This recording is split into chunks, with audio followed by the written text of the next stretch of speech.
আচ্ছা, কি সেই বিনীত অনুরোধ? প্রিয় ভাই বোনেরা, আপনাদের সাথে আমি 18 বছর ছিলাম। বিভিন্ন সময়ে বিভিন্ন অনুষ্ঠানে অনেক মানুষের সাথে দেখা হয়েছে। আপনাদের সাথে বহু স্মৃতি আমার রয়ে গিয়েছে।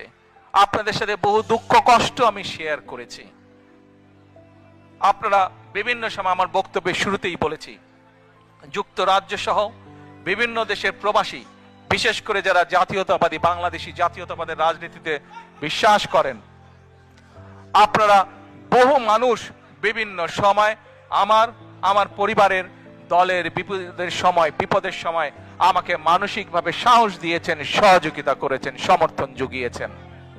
আজকে বিশেষ করে লন্ডনে যারা আছেন, বিশেষ করে তোমরা যারা ইয়াং আছো, ছবি তোলার জন্য পাগল হয়ে যাচ্ছ, প্রত্যেকের কাছে আমার একটি অনুরোধ, 25 তারিখে ইনশাআল্লাহ আপনাদের দয়া, আল্লাহর রহমতে আমি দেশে ফিরে যাব।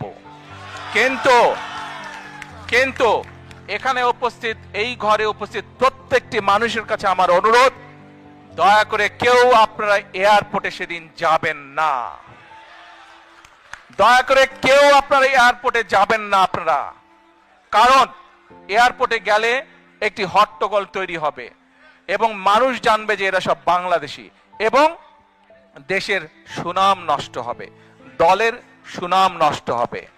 যারা এয়ারপোর্টে যাবেন না, যারা সেদিন এয়ারপোর্টে যাবেন না, আমার আজকের এই অনুরোধ যারা রাখবেন, আমি ধরে নিব তারা দল এবং সর্বোপরি দেশের সম্মানের প্রতি মর্যাদা রাখবেন। আর আমার মানা করা সত্ত্বেও, আমার অনুরোধ করার পরেও যারা যাবেন, আমি ধরে নিতে বাধ্য হব যারা ব্যক্তিগত স্বার্থের জন্য সেখানে গিয়েছেন।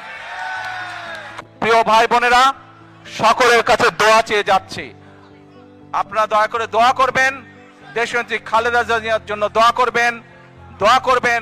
আপনাদের সামনে যে পরিকল্পনা তুলে ধরেছি, আল্লাহ যাতে আমাকে তৌফিক দেন দেশ এবং দেশের মানুষের জন্য সেই কাজগুলো যাতে সম্পূর্ণ করতে পারি। আল্লাহ হাফেজ। বাংলাদেশ জিন্দাবাদ। বাংলাদেশ জাতীয়তাবাদী দল জিন্দাবাদ। আসসালামু আলাইকুম।